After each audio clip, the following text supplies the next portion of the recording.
Paul, afternoon. Hiya. We've got to talk about the weather first, 'cause that's what we do in this country, isn't it? Yeah. Hopefully you're warming up. How's the weather impacted on your training, your preparation this week? It's been okay actually. We've managed to get work in, so it's been okay. Obviously it's really cold and obviously the snow, but regarding the stopping us from doing anything, it's not. No, you have not trained indoors or anything? No. Everything's been good. No. Hardy Scotsman like you just told him to get on with it. No, I wouldn't say hardy. Yeah, no. Listen, we've not been hindered at all, and the training ground's really good, so we have facilities for it to cope with it. I think we've had it a bit harder down south. Yeah, it looks like that. Yeah. Head off to Southampton tomorrow, presumably. Yes, and I don't know what the weather will bring in, and we have to wait and see like everybody else. So on the pitch, 3 draws from the last 4 games. Are we getting to the stage of the season now where wins are obviously much more important than just picking up the odd point here and there? Yeah, but our form's really good. I couldn't fault the lads the way they're playing. We're playing ever so well. In the last 2 games we've had maybe individual errors that we should have picked up 6 points, but that happens, and that's football. But the way they're playing, I don't have a problem with we're playing really well at the minute. Do you see this game as any bigger than the others when we get to the stage where there's only 10 games left and you're playing a team around you?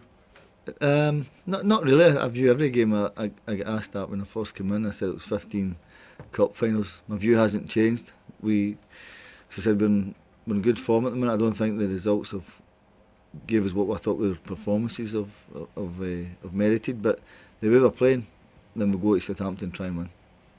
Is that your feeling, that you carry on this sort of form, yeah, you will get your reward in terms of results? Yeah, absolutely. I don't have any real fear or any trepidation going into games at all. I think we're going to go and win them, and I think the way the lads are playing shows that they're more than capable. We should have, in my opinion, got at least 6 more points than what we should have. What have you made of Southampton? Presumably you've had a close look at them ahead of this game. What have you made of them so far this season? They're probably the same as ourselves, but I don't think nobody expected them to be in the position they were in. But you are, and you've just got to try and fight to get out it. It's difficult. The league's difficult. 1-1 takes you up a few. 1 defeat takes you down. They view it the same. So, but I don't think at the start of the season people would have predicted them to be where they are either.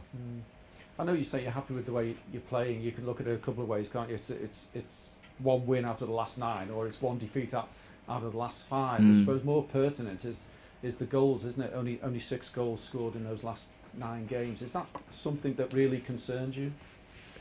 Yeah, obviously you need more goals, but Shaqiri's playing at the top of his game at the minute, and I said I've not been here for the last 9 games, so I've only been here for 5 games, and if you look at it in our form at this minute in time, it would be mid-table. If we come in 5 games going in the league, you sit mid-table. That's what the points we suggest. So I can only comment on the 5 games I've been here, and as I said before, we're well in games, we're playing well, we need a little bit of luck to go our way. So performances wise, which is the main thing, and then you need to top it off with a result.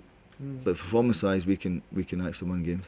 He's your leading goal scorer with 7, and some would say he's not an out and out goal scorer. Is that something that you possibly have missed here at the club this season? I know you've only been here for 5 of them. I've only been for 5, so I can't, as I said before, I can't comment on what's happened before. But the actual Shaq's playing, I think he's right on top of his game at the minute. I think he's a world class footballer. Played with huge football clubs around the world, and in this moment in time, he's right on top of his game. And you talked about playing well and confidence. Jack Butland, we all know, made an error and he held his hands up last week, but he's not affected by that in any way. How's he reacted this week? Brilliant, which I would expect him to. He reacted the right way after the mistake, when he made 2 great saves after the mistake. As I said before, I think Butland's a brilliant goalkeeper. I think he's going to be even better, I think, as he gets older. I think the way his performances since I've been here has been excellent, and I don't have any fear about Jack at all, because the type of lad he is, he's confident to handle situations like that. So I don't have a problem with him. You had to speak to him, or has he just shown determination to bounce back? I spoke to him after the game and spoke to him since, and but my view never changed. I know exactly what he's capable of, and Jack as well. He's a confident lad, so there's no issues. Any other bumps or injuries ahead of this one from last week? I've got one or two coming back. Ryan will train today. Crouchy trained today. Lee Grant's got he's got a problem with his wrist at the minute. He's got a broken bone in his wrist, so obviously he'll miss it. But everybody else seems in good shape. And that overall picture at the bottom, as you say, can change instantly, can't it? Yeah. You know, one result, and it just would give fans and everybody around the club a lift, wouldn't it, to get out to that bottom three and looking at 14th, 15th, 16th position. Yeah, well, I think at 1-0 on Saturday we were 15th, and then you equalise and then you go back down again. So that's the way it works. I think that's the way it's going to be until the end of the season. But I said before, I'd be really worried if we were sitting here and we didn't look like winning games. Since I've been here, we've certainly been right in every game, and this is no different. As I said, we're playing a lot of confidence, a lot of enthusiasm for the game, and yeah, we'll be ready for Saturday. You're still enjoying it, aren't you? Great to be back. And yeah, I love it. Yeah, I love it. Absolutely love it. I think the club's a brilliant football club. It's got a massive fan base behind it, and they've been brilliant since I've been here. So no, I love being back on it. What the fans aren't loving at the moment is VAR, by the sounds of it. I don't know whether you saw any of last night's action, but it was comical at times. I know you've said to me before that you've seen it work in Germany when you've been commentating on games in Germany. What are we doing wrong here? Can you put your finger on it? Well, I saw the incident last night and I thought it was too long. I thought the decision was made far too long. I thought people were standing about and you saw the players kind of wondering what was going on. You saw the managers what was going on.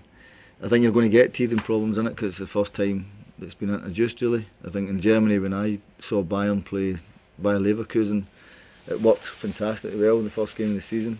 When Lewandowski gets pulled back by Ranges, nobody sees it apart from really the crowd behind the goal.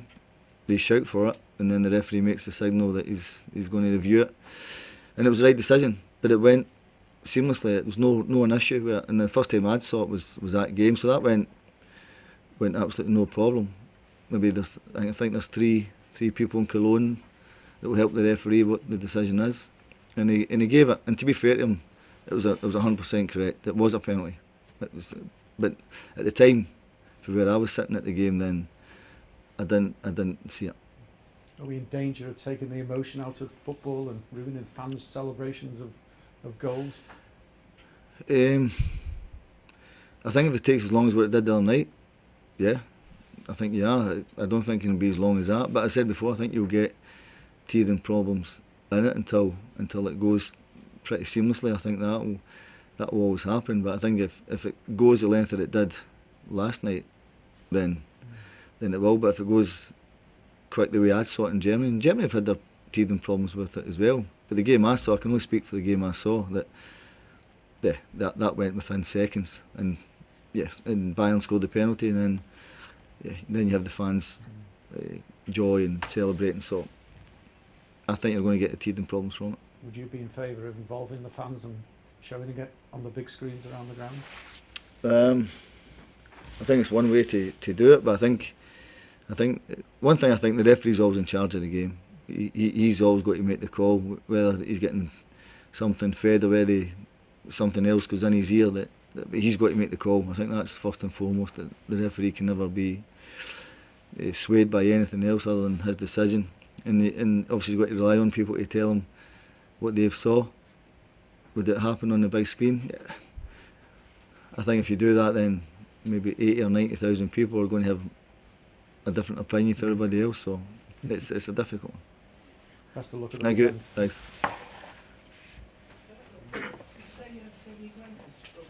Yeah, he's got a little break in his wrist at the minute.